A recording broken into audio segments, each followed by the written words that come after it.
Chapter 15. How to Outwit the 6 Ghosts of Fear.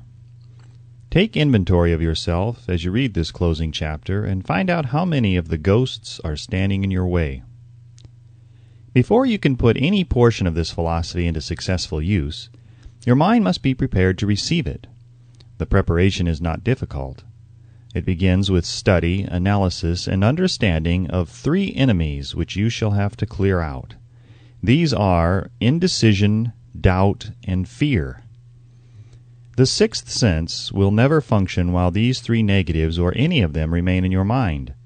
The members of this unholy trio are closely related.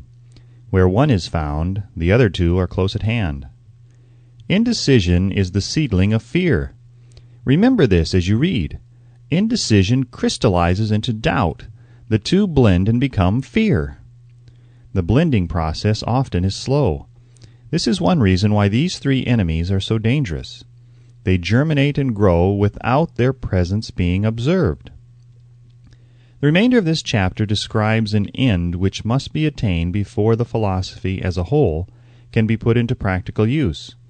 It also analyzes a condition which has, but lately, reduced huge numbers of people to poverty, and it states a truth which must be understood by all who accumulate riches, whether measured in terms of money or a state of mind of far greater value than money.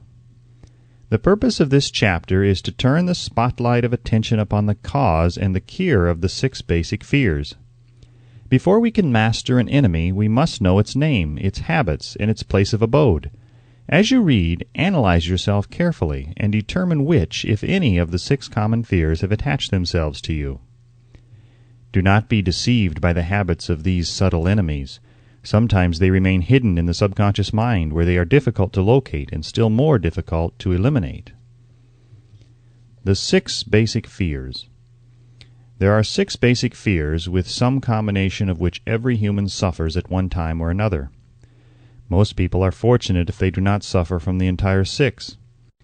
Named in the order of their most common appearance, they are the fear of poverty, the fear of criticism, the fear of ill health. These 3 are at the bottom of most of one's worries. The next 3 are the fear of loss of love of someone, the fear of old age, the fear of death. All other fears are of minor importance. They can be grouped under these 6 headings. The prevalence of these fears as a curse to the world runs in cycles. For almost 6 years, while the Depression was on, we floundered in the cycle of fear of poverty. During the World War, we were in the cycle of fear of death. Just following the war, we were in the cycle of fear of ill health, as evidenced by the epidemic of disease which spread itself all over the world. Fears are nothing more than states of mind. One state of mind is subject to control and direction. Physicians, as everyone knows, are less subject to attack by disease than ordinary laymen, for the reason that physicians do not fear disease. Physicians, without fear or hesitation, have been known to physically contact hundreds of people daily who were suffering from such contagious diseases as smallpox without becoming infected. Their immunity against the disease consisted largely, if not solely, in their absolute lack of fear. Man can create nothing which he does not first conceive in the form of an impulse of thought. Following this statement comes another of still greater importance, namely, man's thought impulses begin immediately to translate themselves into their physical equivalent, whether those thoughts are voluntary or involuntary. Thought impulses which are picked up through the ether by mere chance, thoughts which have been released by other minds, may determine one's financial, business, professional, or social destiny just as surely as do the thought impulses which one creates by intent and design. We are here laying the foundation for the presentation of a fact of great importance to the person who does not understand why some people appear to be lucky, while others of equal or greater ability, training, experience, and brain capacity seem destined to ride with misfortune. This fact may be explained by the statement that every human being has the ability to completely control his own mind, and with this control, obviously, every person may open his mind to the tramp thought impulses which are being released by other brains, or close the doors tightly and admit only thought impulses by his own choice. Nature has endowed man with absolute control over but one thing, and that is thought. This fact, coupled with the additional fact that everything which man creates begins in the form of thought, leads one very near to the principle by which fear may be mastered.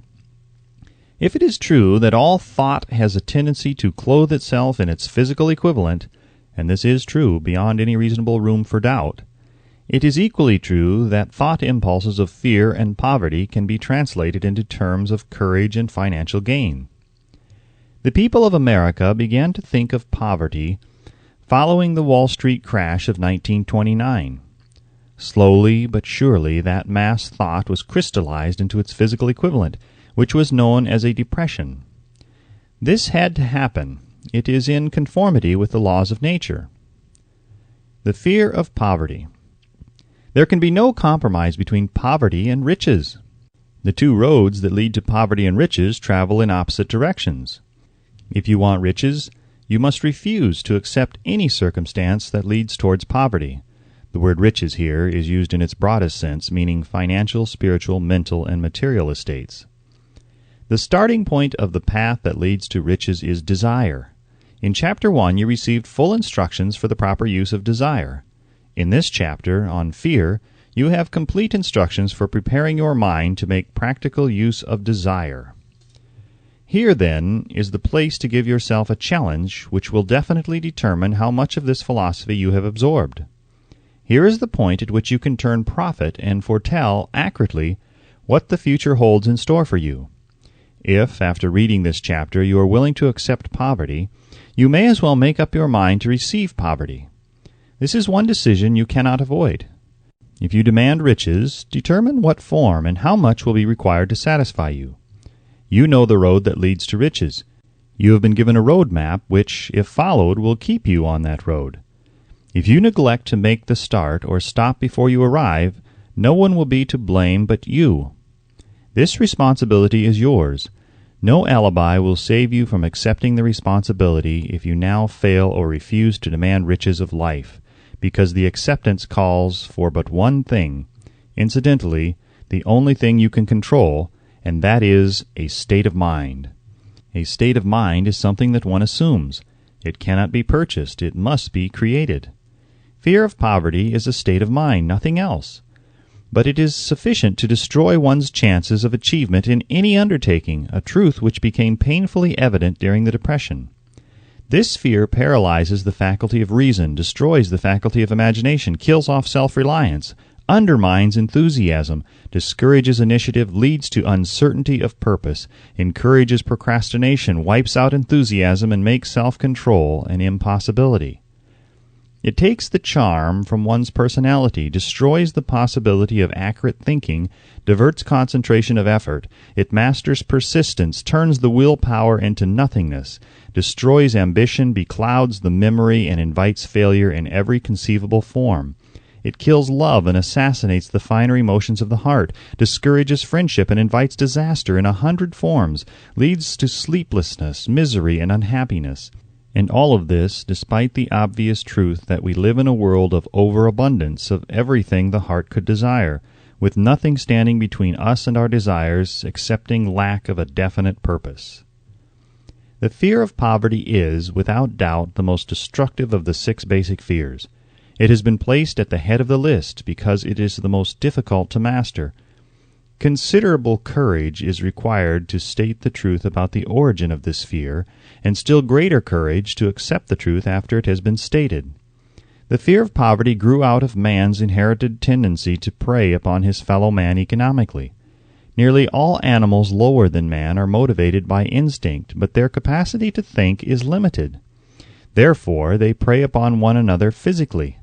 Man, with his superior sense of intuition, with the capacity to think and to reason, does not eat his fellow man bodily. He gets more satisfaction out of eating him financially.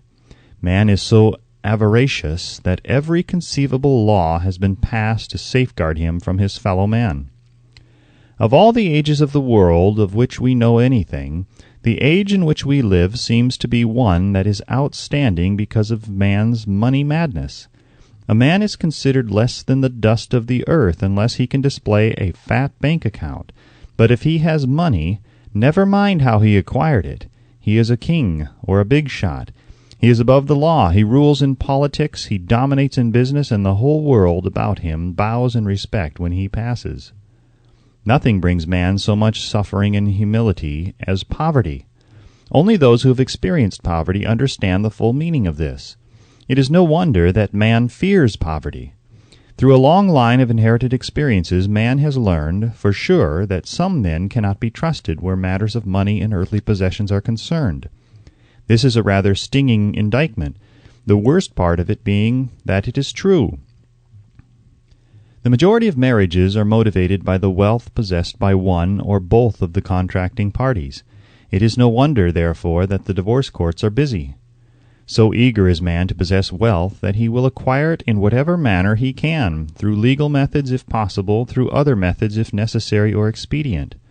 Self-analysis may disclose weaknesses which one does not like to acknowledge. This form of examination is essential to all who demand of life more than mediocrity and poverty. Remember as you check yourself point by point that you are both the court and the jury, the prosecuting attorney and the attorney for the defense, and that you are the plaintiff and the defendant, also that you are on trial. Face the facts squarely. Ask yourself definite questions and demand direct replies. When the examination is over, you will know more about yourself. If you do not feel that you can be an impartial judge in this self-examination, call upon someone who knows you well to serve as judge while you cross-examine yourself. You are after the truth. Get it, no matter at what cost, even though it may temporarily embarrass you. The majority of people, if asked what they fear most, would reply, "I fear nothing." The reply would be inaccurate, because few people realize that they are bound, handicapped, whipped spiritually and physically through some form of fear. So subtle and deeply seated is the emotion of fear that one may go through life burdened with it, never recognizing its presence. Only a courageous analysis will disclose the presence of this universal enemy. When you begin such an analysis, search deeply into your character. Here is a list of the symptoms for which you should look. Symptoms of the fear of poverty. Indifference, commonly expressed through lack of ambition, willingness to tolerate poverty. Acceptance of whatever compensation life may offer without protest, mental and physical laziness, lack of initiative, imagination, enthusiasm, and self-control. Indecision, the habit of permitting others to do one's thinking, staying on the fence. Doubt, generally expressed through alibis and excuses designed to cover up, explain away, or apologize for one's failures, sometimes expressed in the form of envy of those who are successful or by criticizing them. Worry, usually expressed by finding fault with others, a tendency to spend beyond one's income, neglect of personal appearance, scowling and frowning, intemperance in the use of alcoholic drink, sometimes through the use of narcotics, nervousness, lack of poise, self-consciousness, and lack of self-reliance.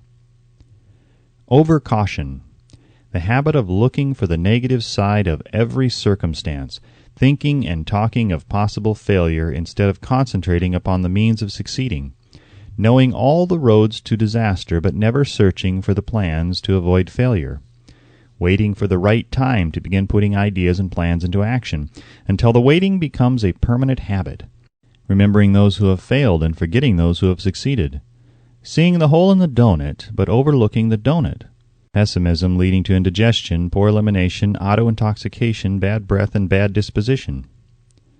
Procrastination, the habit of putting off until tomorrow that which should have been done last year, spending enough time in creating alibis and excuses to have done the job. This symptom is closely related to overcaution, doubt, and worry, refusal to accept responsibility when it can be avoided, willingness to compromise rather than put up a stiff fight, compromising with difficulties instead of harnessing and using them as stepping stones to advancement, bargaining with life for a penny instead of demanding prosperity, opulence, riches, contentment, and happiness, planning what to do if and when overtaken by failure instead of burning all bridges and making retreat impossible, weakness of and often total lack of self-confidence, definiteness of purpose, self-control, initiative, enthusiasm, ambition, thrift, and sound reasoning ability, expecting poverty instead of demanding riches, association with those who accept poverty instead of seeking the company of those who demand and receive riches.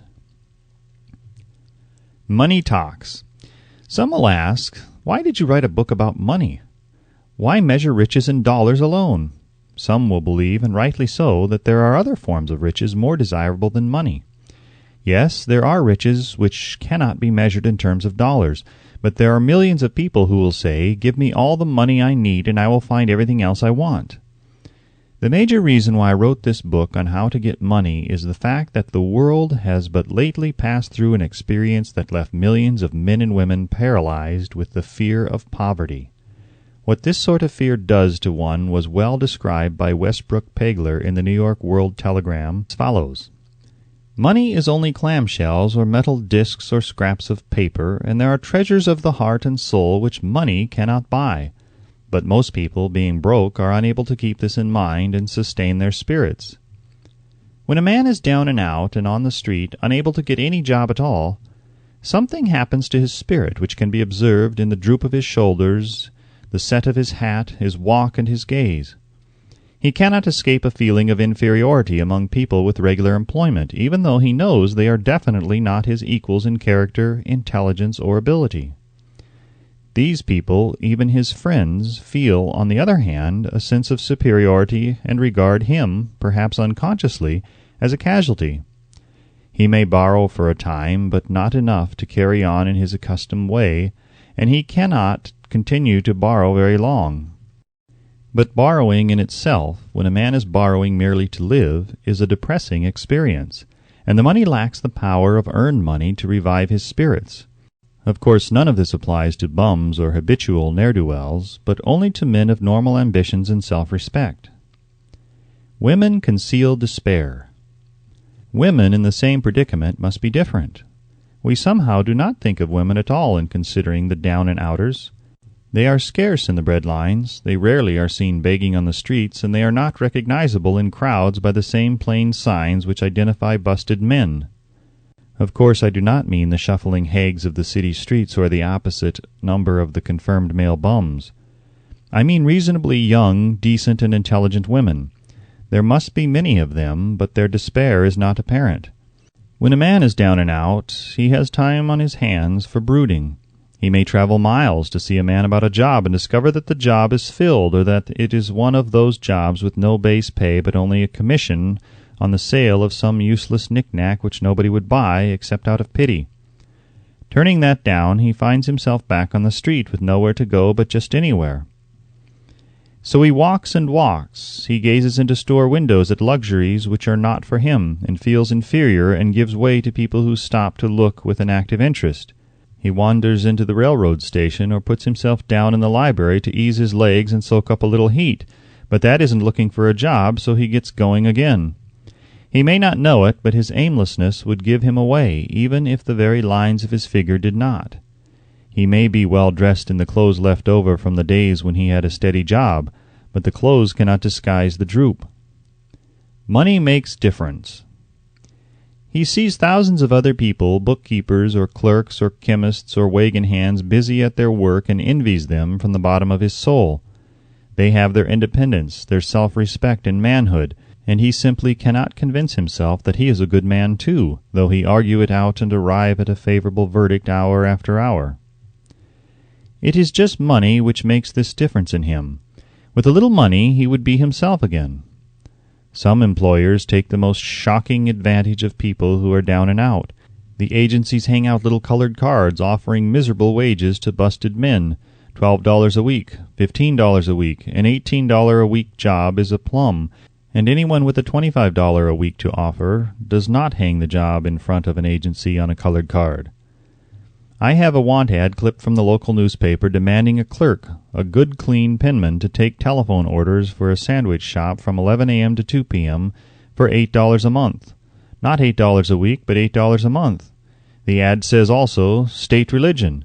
Can you imagine the brutal effrontery of anyone who demands a good clean penman for 11 cents an hour, inquiring into the victim's religion? But that is what busted people are offered. The fear of criticism. Just how man originally came by this fear no one can state definitely, but one thing is certain. He has it in a highly developed form. Some believe that this fear made its appearance about the time that politics became a profession. Others believe it can be traced to the age when women first began to concern themselves with styles in wearing apparel. The author, being neither a humorist nor a prophet, is inclined to attribute the basic fear of criticism to that part of man's inherited nature which prompts him not only to take away his fellow man's goods and wares, but to justify his action by criticism of his fellow man's character. It is a well-known fact that a thief will criticize the man from whom he steals, that politicians seek office not by displaying their own virtues and qualifications, but by attempting to besmirch their opponents. The fear of criticism takes on many forms, the majority of which are petty and trivial. Men obviously fear criticism, but it must not be supposed that women are free from this fear. If any woman claims to be superior to man with reference to this fear, ask her to walk down the street wearing a hat of the vintage of 1890. The astute manufacturers of clothing have not been slow to capitalize this basic fear of criticism, with which all mankind has been cursed. Every season the styles in many articles of wearing apparel change. Who establishes the styles? Certainly not the purchaser of clothing, but the manufacturer. Why does he change styles so often? The answer is obvious. He changes the styles so he can sell more clothes. For the same reason, the manufacturers of automobiles, with a few rare and very sensible exceptions, change styles of models every season. No man wants to drive an automobile which is not of the latest style, although the older model may actually be the better car. We have been describing the manner in which people behave under the influence of fear of criticism, as applied to the small and petty things of life. Let us now examine human behavior when this fear affects people in connection with the more important events of human relationship. Take, for example, practically any person who has reached the age of mental maturity, from 35 to 40 years of age as a general average, and if you could read the secret thoughts of his mind, you would find a very decided disbelief in most of the fables taught by the majority of the dogmatists and theologians of a few decades back. Not often, however, you will find a person who has the courage to openly state his belief on this subject. Most people will, if pressed far enough, tell a lie rather than admit that they do not believe the stories associated with that form of religion which held people in bondage prior to the age of scientific discovery and education. Why does the average person, even in this day of enlightenment, shy away from denying his belief in the fables which were the basis of most of the religions a few decades ago? The answer is because of the fear of criticism. Men and women have been burned at the stake for daring to express disbelief in ghosts. It is no wonder we have inherited a consciousness which makes us fear criticism. The time was, and not so far in the past, when criticism carried severe punishments. It still does in some countries. The fear of criticism robs man of his initiative, destroys his power of imagination, limits his individuality, takes away his self-reliance, and does him damage in 100 other ways. Parents often do their children irreparable injury by criticizing them. The mother of one of my boyhood chums used to punish him with a switch almost daily, always completing the job with the statement, "You'll land in the penitentiary before you are 20. He was sent to a reformatory at the age of 17. Criticism is one form of service of which everyone has too much. Everyone has a stock of it which is handed out gratis, whether called for or not. One's nearest relatives often are the worst offenders. It should be recognized as a crime. In reality, it is a crime of the worst nature. For any parent to build inferiority complexes in the mind of a child through unnecessary criticism. Employers who understand human nature get the best there is in men, not by criticism, but by constructive suggestion. Parents may accomplish the same results with their children. Criticism will plant fear in the human heart or resentment, but it will not build love or affection. Symptoms of the fear of criticism. This fear is almost as universal as the fear of poverty, and its effects are just as fatal to personal achievement, mainly because this fear destroys initiative and discourages the use of imagination. The major symptoms of the fear are anxiousness, generally expressed through nervousness, timidity in conversation and in meeting strangers, awkward moments of the hands and limbs, shifting of the eyes. Lack of poise. expressed through lack of voice control, nervousness in the presence of others, poor posture of body, poor memory. Personality: lacking in firmness of decision, personal charm, and the ability to express opinions definitely. The habit of sidestepping issues instead of meeting them squarely, agreeing with others without careful examination of their opinions. Inferiority complex: the habit of expressing self-approval by word of mouth and by actions as a means of covering up a feeling of inferiority. Using big words to impress others, often without knowing the real meaning of the words. Imitating others in dress, speech, and manners. Boasting of imaginary achievements. This sometimes gives a surface appearance of a feeling of superiority. Extravagance: the habit of trying to keep up with the Joneses, spending beyond one's income. Lack of initiative: failure to embrace opportunities for self-advancement, fear to express opinions, lack of confidence in one's own ideas, giving evasive answers to questions asked by superiors, hesitancy of manner and speech, deceit in both words and deeds. Lack of ambition: mental and physical laziness, lack of self-assertion, slowness in reaching decisions, easily influenced by others, the habit of criticizing others behind their backs and flattering them to their faces, the habit of accepting defeat without protest, quitting an undertaking when opposed by others, suspicious of other people without cause, lacking in tactfulness of manner and speech, unwillingness to accept the blame for mistakes. The fear of ill health. This fear may be traced to both physical and social heredity.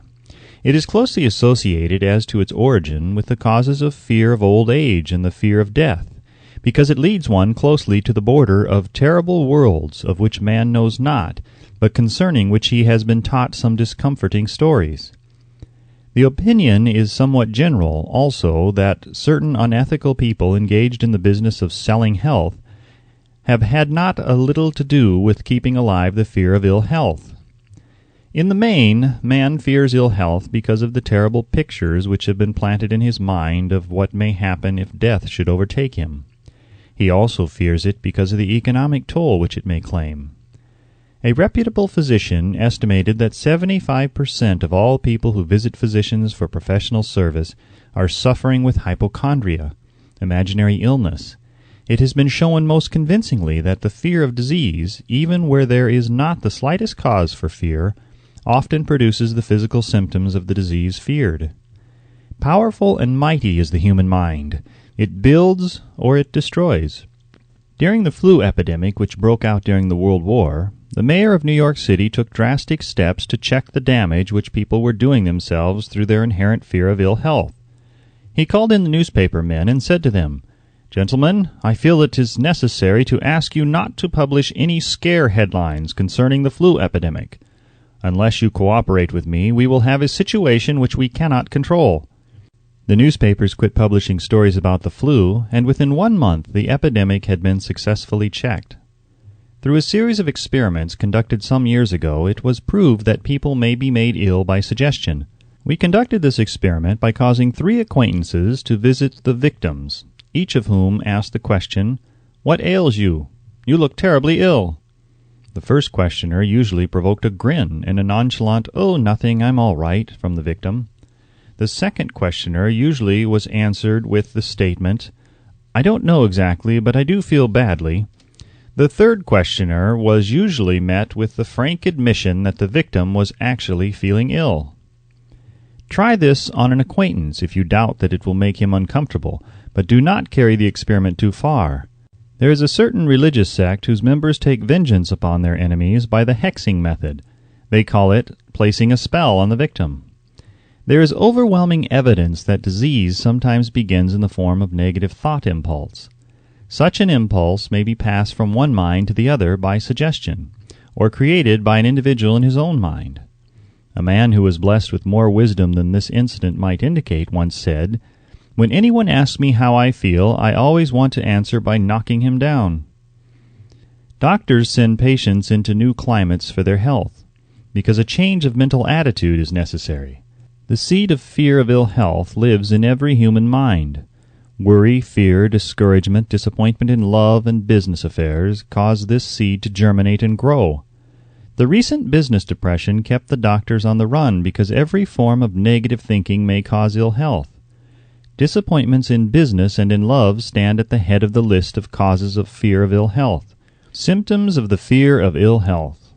The symptoms of this almost universal fear are autosuggestion, the habit of negative use of self-suggestion by looking for and expecting to find the symptoms of all kinds of disease. Enjoying imaginary illness and speaking of it as being real, the habit of trying all fads and isms recommended by others as having therapeutic value, talking to others of operations, accidents, and other forms of illness, experimenting with diets, physical exercises, reducing systems without professional guidance, trying home remedies, patent medicines, and quack remedies. Hypochondria, the habit of talking of illness, concentrating the mind upon disease, and expecting its appearance until a nervous break occurs. Nothing that comes in bottles can cure this condition. It is brought on by negative thinking, and nothing but positive thought can effect a cure. Hypochondria, a medical term for imaginary disease, is said to do as much damage on occasion as the disease one fears might do. Most so-called cases of nerves comes from imaginary illness. Exercise. Fear of ill health often interferes with proper physical exercise and results in overweight by causing one to avoid outdoor life. Susceptibility. Fear of ill health breaks down nature's body resistance and creates a favorable condition for any form of disease one may contact. The fear of ill health often is related to the fear of poverty, especially in the case of hypochondriac who constantly worries about the possibility of having to pay doctor bills, hospital bills, etc. This type of person spends much time preparing for sickness, talking about death, saving money for cemetery lots and burial expenses, etc. Self-coddling.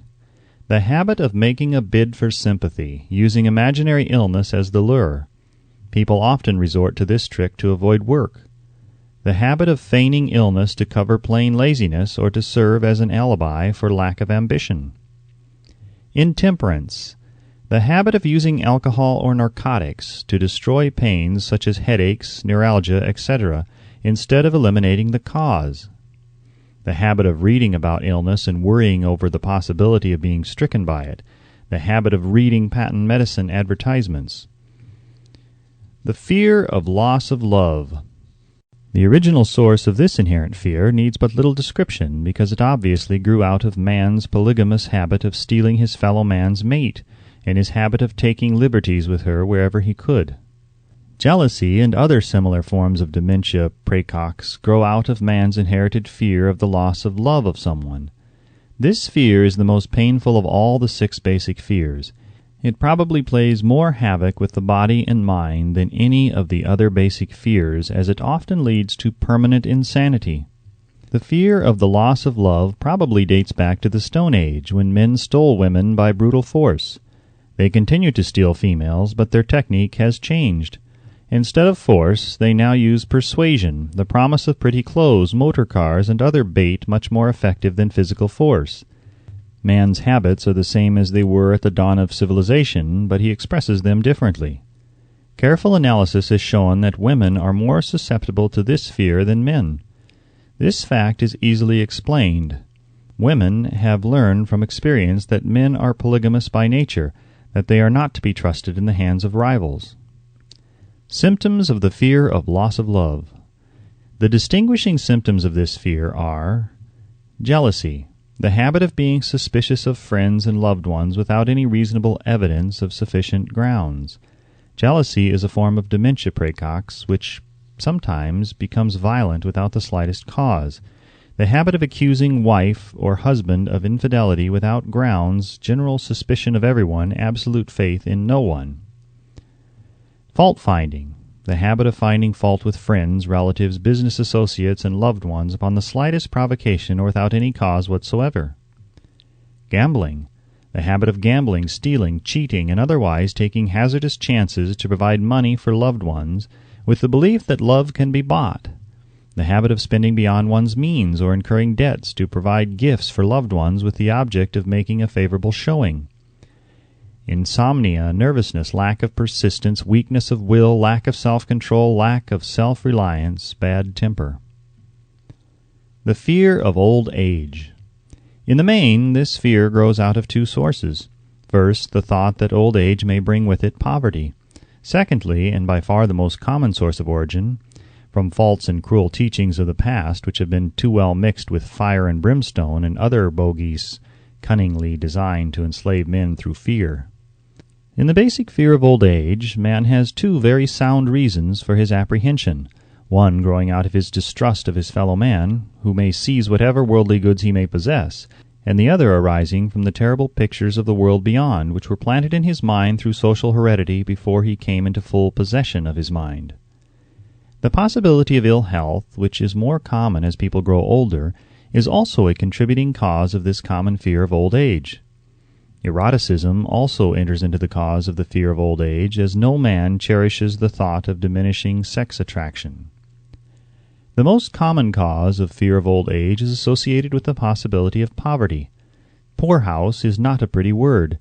It throws a chill into the mind of every person who faces the possibility of having to spend his declining years on a poor farm. Another contributing cause of the fear of old age is the possibility of loss of freedom and independence, as old age may bring with it the loss of both physical and economic freedom. Symptoms of the fear of old age. The most common symptoms of this fear are the tendency to slow down and develop an inferiority complex at the age of mental maturity, around the age of 40, falsely believing one's self to be slipping because of age. The truth is that man's most useful years, mentally and spiritually, are those between 40 and 60. The habit of speaking apologetically of oneself as being old merely because one has reached the age of 40 or 50, instead of reversing the rule and expressing gratitude for having reached the age of wisdom and understanding. The habit of killing off initiative, imagination, and self-reliance by falsely believing one's self too old to exercise these qualities.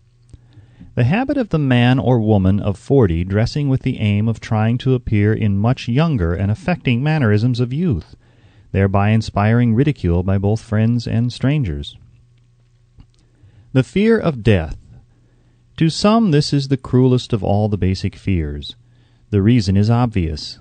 The terrible pangs of fear associated with the thought of death, in the majority of cases, may be charged directly to religious fanaticism.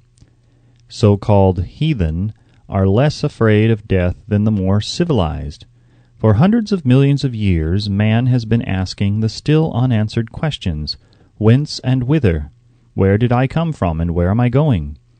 During the darker ages of the past, the more cunning and crafty were not slow to offer the answer to these questions for a price. Witness now the major source of origin of the fear of death. Come into my tent, embrace my faith, accept my dogmas, and I will give you a ticket that will admit you straight away into heaven when you die, cries a leader of sectarianism. Remain out of my tent, says the same leader, and may the devil take you and burn you throughout eternity. Eternity is a long time. Fire is a terrible thing. The thought of eternal punishment with fire not only causes man to fear death, it often causes him to lose his reason. It destroys interest in life and makes happiness impossible. During my research, I reviewed a book entitled A Catalogue of the Gods, in which were listed the 30,000 gods which man has worshipped. Think of it! 30,000 of them, represented by everything from a crawfish to a man. It is little wonder that men have become frightened at the approach of death.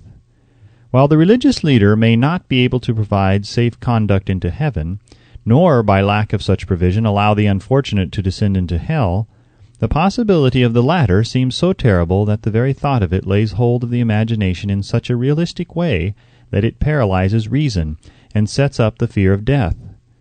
In truth, no man knows, and no man has ever known what heaven or hell is like, nor does any man know if either place actually exists. This lack of positive knowledge opens the door of the human mind to the charlatan, so he may enter and control that mind with his stock of legerdemain and various brands of pious fraud and trickery. The fear of death is not as common now as it was during the age when there were no great colleges and universities. Men of science have turned the spotlight of truth upon the world, and this truth is rapidly freeing men and women from this terrible fear of death. The young men and young women who attend the colleges and universities are not easily impressed by fire and brimstone. Through the aid of biology, astronomy, geology, and other related sciences, the fear of the Dark Ages, which gripped the minds of men and destroyed their reason, has been dispelled. Insane asylums are filled with men and women who have gone mad because of the fear of death. This fear is useless. Death will come, no matter what anyone may think about it.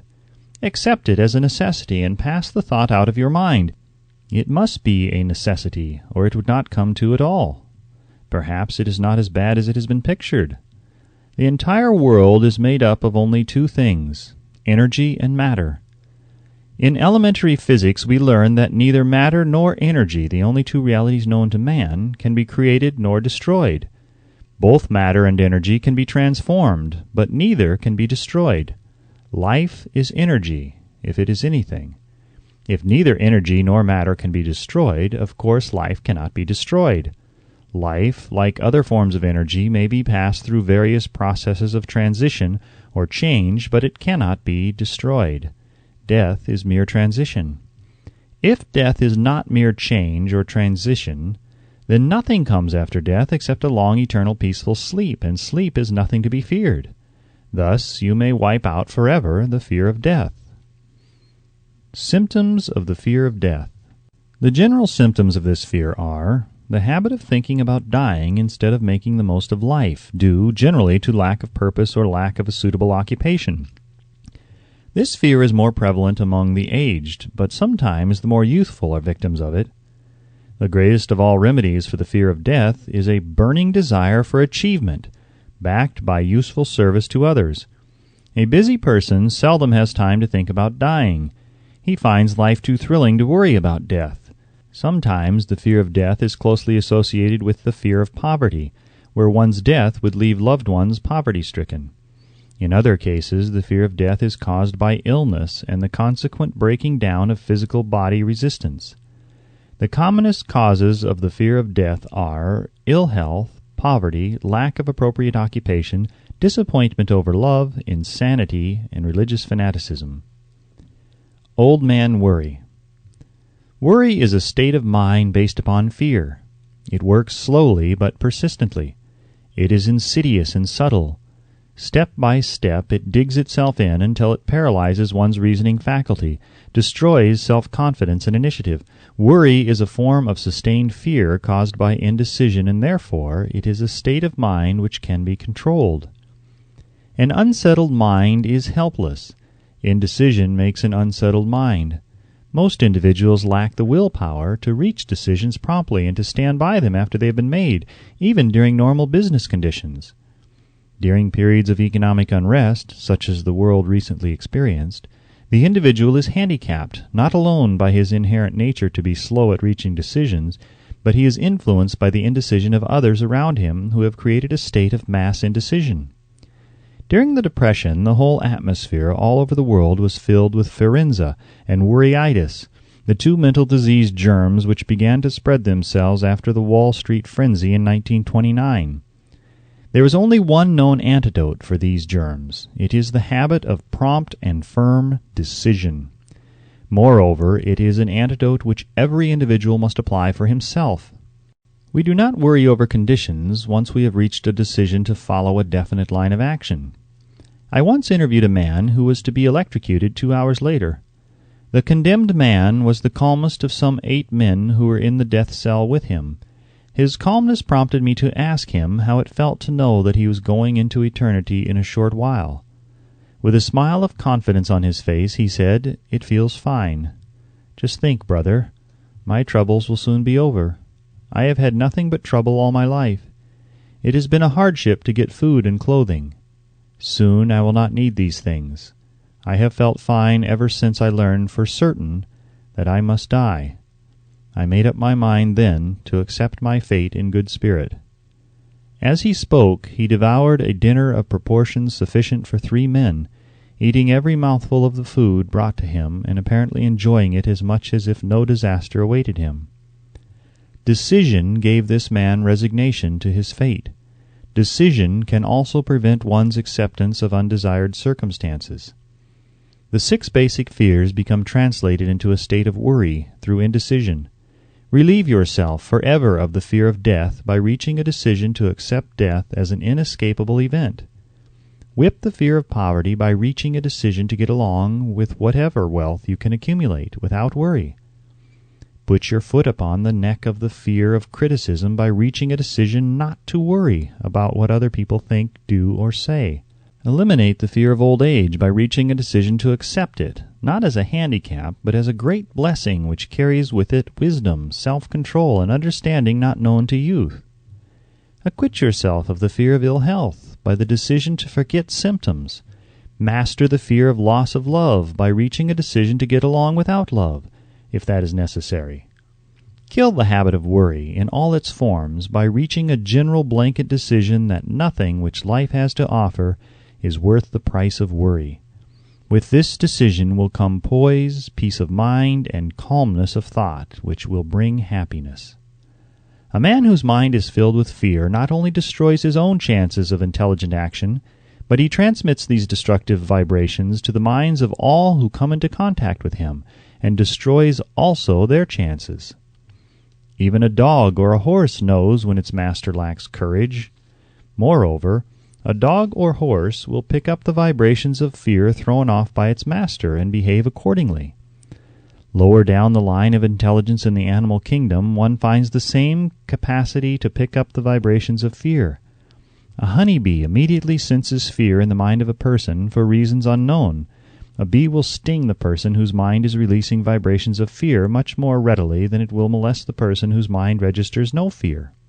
The vibrations of fear pass from one mind to another just as quickly and surely as the sound of the human voice passes from the broadcasting station to the receiving set of a radio, and by the selfsame medium. Mental telepathy is a reality. Thoughts pass from one mind to another voluntarily, whether or not this fact is recognized by either the person releasing the thoughts or the persons who pick up these thoughts. The person who gives expression by word of mouth to negative or destructive thoughts is practically certain to experience the results of those words in the form of a destructive kickback. The release of destructive thought impulses alone, without the aid of words, produces also a kickback, in more ways than one. First of all, and perhaps most important to be remembered, the person who releases thoughts of a destructive nature must suffer damage through the breaking down of the faculty of creative imagination. Secondly, the presence in the mind of any destructive emotion develops a negative personality which repels people and often converts them into antagonists. The third source of damage to the person who entertains or releases negative thoughts lies in this significant fact. These thought impulses are not only damaging to others, but they embed themselves in the subconscious mind of the person releasing them, and there become a part of his character. One is never through with a thought merely by releasing it. When a thought is released, it spreads in every direction through the medium of the ether, but it also plants itself permanently in the subconscious mind of the person releasing it. Your business in life is, presumably, to achieve success. To be successful, you must find peace of mind, acquire the material needs of life, and above all, attain happiness. All of these evidences of success begin in the form of thought impulses. You may control your own mind. You have the power to feed it whatever thought impulses you choose. With this privilege also goes the responsibility of using it constructively. You are the master of your own earthly destiny just as surely as you have the power to control your own thoughts. You may influence, direct, and eventually control your own environment, making your life what you want it to be. Or you may neglect to exercise the privilege which is yours, to make your life to order, thus casting yourself upon the broad sea of circumstance, where you will be tossed hither and yon like a chip on the waves of the ocean. The Devil's Workshop, the seventh basic evil. In addition to the 6 basic fears, there is another evil by which people suffer. It constitutes a rich soil in which the seeds of failure grow abundantly. It is so subtle that its presence often is not detected. This affliction cannot properly be classed as a fear. It is more deeply seated and more often fatal than all of the 6 fears. For want of a better name, let us call this evil susceptibility to negative influences. Men who accumulate great riches always protect themselves against this evil. The poverty-stricken never do. Those who succeed in any calling must prepare their minds to resist the evil. If you are reading this philosophy for the purpose of accumulating riches, you should examine yourself very carefully to determine whether you are susceptible to negative influences. If you neglect this self-analysis, you will forfeit your right to attain the object of your desires. Make the analysis searching. After you read the questions prepared for this self-analysis, hold yourself to a strict accounting in your answers. Go at the task as carefully as you would search for any other enemy you knew to be awaiting you in ambush, and deal with your own faults as you would with a more tangible enemy. You can easily protect yourself against highway robbers because the law provides organized cooperation for your benefit. But the 7th basic evil is more difficult to master because it strikes when you are not aware of its presence, when you are asleep and while you are awake. Moreover, its weapon is intangible because it consists of merely a state of mind. This evil is also dangerous because it strikes in as many different forms as there are human experiences. Sometimes it enters the mind through the well-meant words of one's own relatives. At other times it bores from within through one's own mental attitude. Always it is as deadly as poison, even though it may not kill as quickly. How to protect yourself against negative influences. To protect yourself against negative influences, whether of your own making or the result of the activities of negative people around you, recognize that you have a willpower and put it to constant use until it builds a wall of immunity against negative influences in your own mind. Recognize the fact that you and every other human being are by nature lazy, indifferent, and susceptible to all suggestions which harmonize with your weaknesses. Recognize that you are, by nature, susceptible to all the 6 basic fears, and set up habits for the purpose of counteracting all these fears. Recognize that negative influences often work on you through your subconscious mind. Therefore, they are difficult to detect, and keep your mind closed against all people who depress or discourage you in any way. Clean out your medicine chest. Throw away all pill bottles that have not been prescribed by doctors, and stop pandering to colds, aches, pains, and imaginary illness. Deliberately seek the company of people who influence you to think and act for yourself. Do not expect troubles, as they have a tendency not to disappoint. Without doubt, the most common weakness of all human beings is the habit of leaving their minds open to the negative influence of other people. This weakness is all the more damaging because most people do not recognize that they are cursed by it, and many who acknowledge it neglect or refuse to correct the evil until it becomes an uncontrollable part of their daily habits. To aid those who wish to see themselves as they really are, the following list of questions has been prepared. Read the questions and state your answers aloud, so you can hear your own voice. This will make it easier for you to be truthful with yourself. Self-analysis test questions. Do you complain often of feeling bad, and if so, what is the cause? Do you find fault with other people at the slightest provocation? Do you frequently make mistakes in your work, and if so, why? Are you sarcastic and offensive in your conversation? Do you deliberately avoid the association of anyone, and if so, why? Do you suffer frequently with indigestion? If so, what is the cause? Does life seem futile, and the future hopeless to you? If so, why? Do you like your occupation? If not, why? Do you often feel self-pity, and if so, why? Are you envious of those who excel you? To which do you devote most time, thinking of success or of failure? Are you gaining or losing self-confidence as you grow older? Do you learn something of value from all mistakes? Are you permitting some relative or acquaintance to worry you? If so, why? Are you sometimes in the clouds and at other times in the depths of despondency? Who has the most inspiring influence upon you? What is the cause? Do you tolerate negative or discouraging influences which you can avoid? Are you careless of your personal appearance? If so, when and why? Have you learned how to drown your troubles by being too busy to be annoyed by them? Would you call yourself a spineless weakling if you permitted others to do your thinking for you? Do you neglect internal bathing until auto-intoxication makes you ill-tempered and irritable? How many preventable disturbances annoy you, and why do you tolerate them? Do you resort to liquor, narcotics, or cigarettes to quiet your nerves? If so, why do you not try willpower instead? Does anyone nag you, and if so, for what reason? Do you have a definite major purpose, and if so, what is it, and what plan have you for achieving it? Do you suffer from any of the 6 basic fears? If so, which ones? Have you a method by which you can shield yourself against the negative influences of others? Do you make deliberate use of autosuggestion to make your mind positive? Which do you value most, your material possessions or your privilege of controlling your own thoughts? Are you easily influenced by others against your own judgment?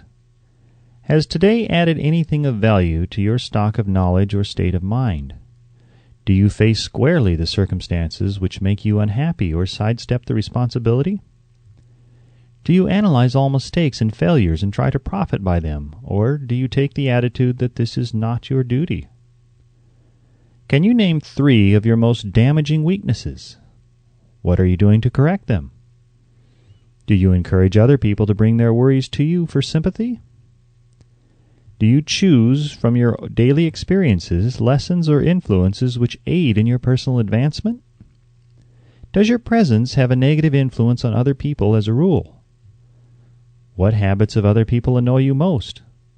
Do you form your own opinions or permit yourself to be influenced by other people? Have you learned how to create a mental state of mind with which you can shield yourself against all discouraging influences? Does your occupation inspire you with faith and hope?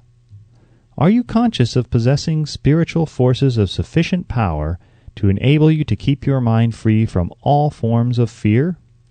Does your religion help you to keep your own mind positive? Do you feel it is your duty to share other people's worries? If so, why?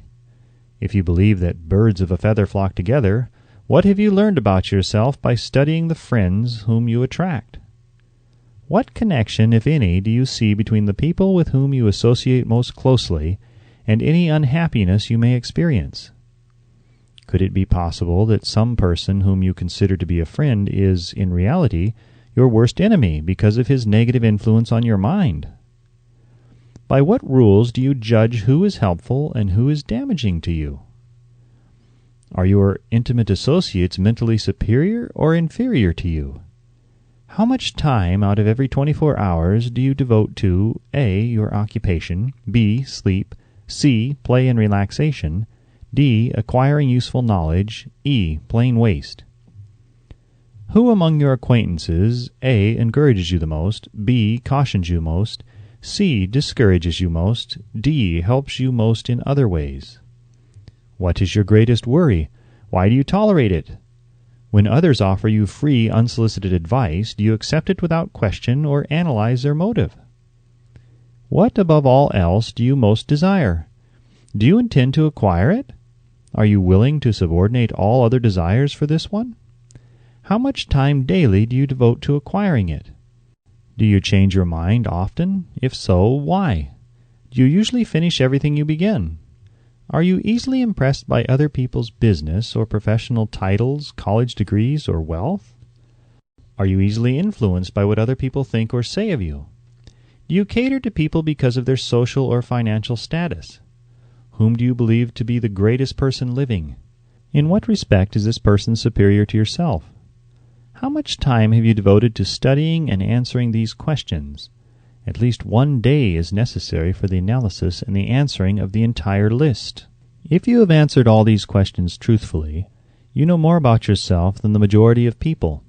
Study the questions carefully, come back to them once each week for several months, and be astounded at the amount of additional knowledge of great value to yourself you will have gained by the simple method of answering the questions truthfully.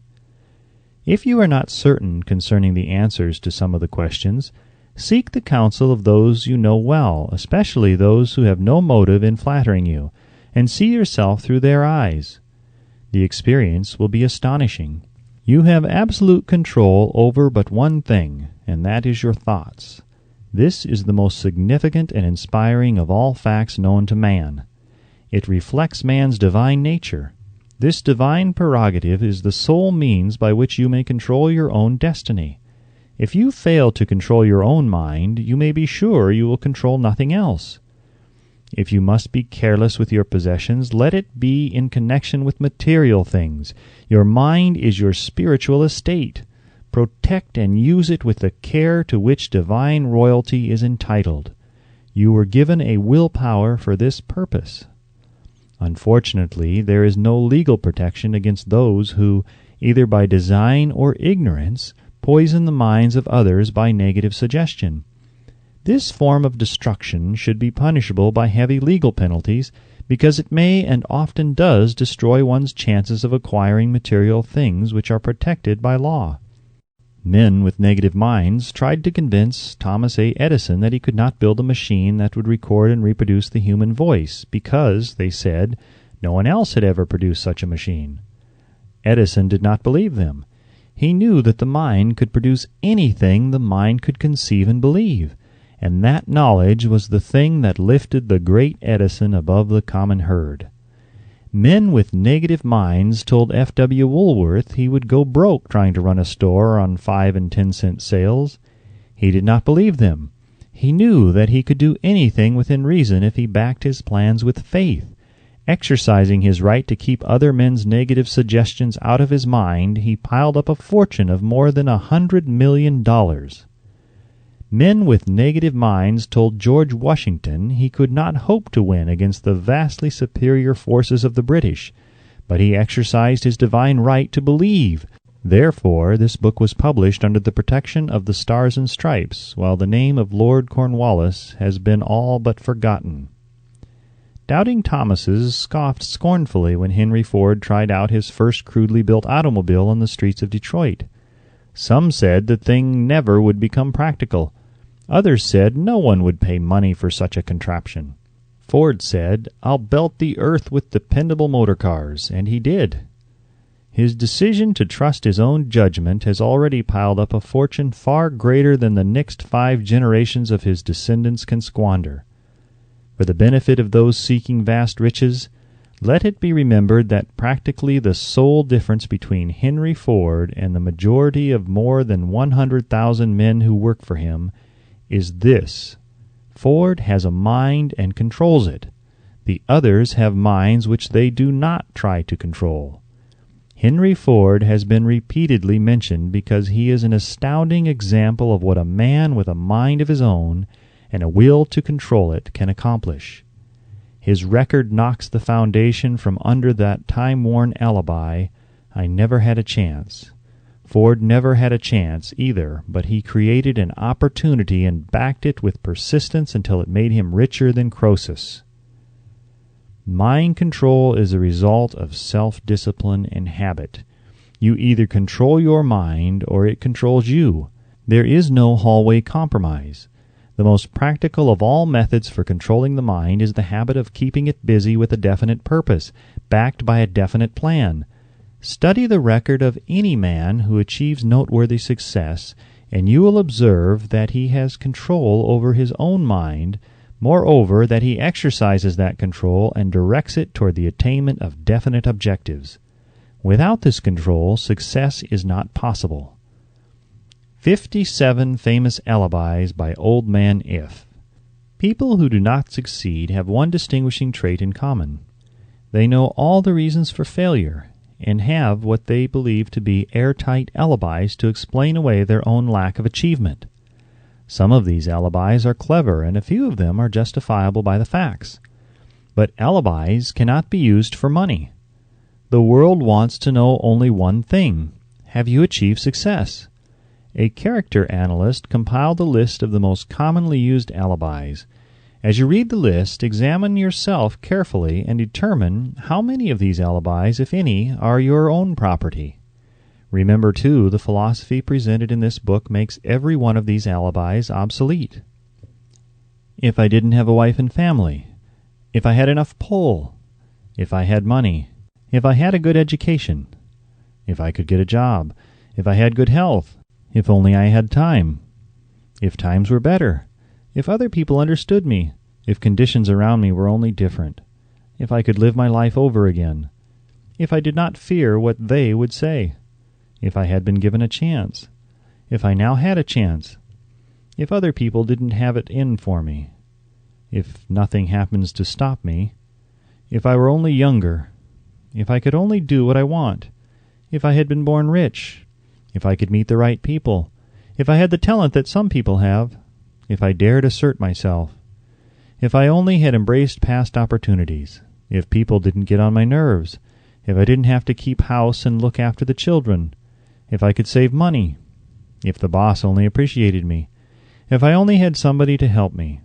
if my family understood me, if I lived in a big city, if I could just get started, if I were only free, if I had the personality of some people, if I were not so fat, if my talents were known, if I could just get a break, if I could only get out of debt, if I hadn't failed, if I only knew how, if everybody didn't oppose me, if I didn't have so many worries, if I could marry the right person, if people weren't so dumb, if my family were not so extravagant, if I were sure of myself, if luck were not against me, if I had not been born under the wrong star, if it were not true that what is to be will be, if I did not have to work so hard, if I hadn't lost my money, if I lived in a different neighborhood, if I didn't have a past, if I only had a business of my own, if other people would only listen to me, if, and this is the greatest of all of them, I had the courage to see myself as I really am, I would find out what is wrong with me and correct it. Then I might have a chance to profit by my mistakes and learn something from the experience of others. For I know that there is something wrong with me, or I would now be where I would have been if I had spent more time analyzing my weaknesses and less time building alibis to cover them. Building alibis with which to explain away failure is a national pastime. The habit is as old as the human race and is fatal to success. Why do people cling to their pet alibis? The answer is obvious. They defend their alibis because they create them. A man's alibi is the child of his own imagination. It is human nature to defend one's own brainchild. Building alibis is a deeply rooted habit. Habits are difficult to break, especially when they provide justification for something we do. Plato had this truth in mind when he said, "The first and best victory is to conquer self. To be conquered by self is, of all things, the most shameful and vile." Another philosopher had the same thought in mind when he said, "It was a great surprise to me when I discovered that most of the ugliness I saw in others was but a reflection of my own nature." "It has always been a mystery to me," said Elbert Hubbard, "why people spend so much time deliberately fooling themselves by creating alibis to cover their weaknesses. If used differently, this same time would be sufficient to cure the weakness, and then no alibis would be needed. In parting, I would remind you that life is a checkerboard, and the player opposite you is time. If you hesitate before moving or neglect to move promptly, your men will be wiped off the board by time. You are playing against a partner who will not tolerate indecision. Previously, you may have had a logical excuse for not having forced life to come through with whatever you asked, but that alibi is now obsolete, because you are in possession of the master key that unlocks the door of life's bountiful riches. The master key is intangible, but it is powerful. It is the privilege of creating in your own mind a burning desire for a definite form of riches. There is no penalty for the use of the key, but there is a price you must pay if you do not use it. The price is failure. There is a reward of stupendous proportions if you put the key to use. It is the satisfaction that comes to all who conquer self and force life to pay whatever is asked. The reward is worthy of your effort. Will you make the start and be convinced? If we are related, said the immortal Emerson, we shall meet. In closing, may I borrow this thought and say, if we are related, we have, through these pages, met. The end. This has been a presentation of the original Think and Grow Rich by Napoleon Hill, now in the public domain. Read, directed, and engineered by Sean Penning.